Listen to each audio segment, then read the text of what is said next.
Today, 1 billion people are added to the global population every 12 to 14 years. However, in the first 50,000 years of human history, the global population only reached 1 billion people. Now that the population has doubled from nearly 3 to 6 billion in the last 40 years, the U.S. Census Bureau has estimated we'll soon reach 7 billion people among the global population in 2012. Mortality rates and fertility rates are the determining factors in estimating the global population.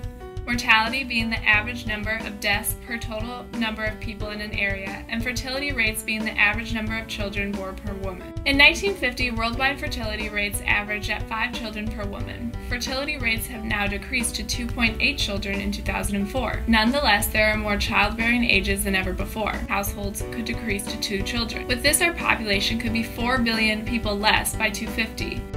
Unfortunately, the growing world population affects mostly the poorest regions. In just the past 2 decades, third world economies have had a much higher growth rate than in US or Western Europe. In Kenya, the average fertility rate is 8 children a mother.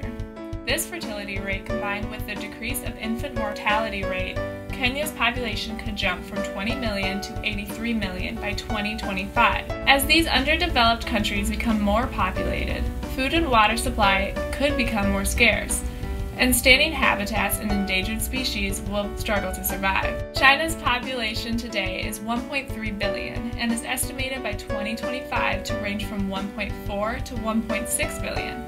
However, by the 21st century, China's government believes their one-child policy will stabilize their growing population. Nearly 27 countries do not have any form of public support or family planning support.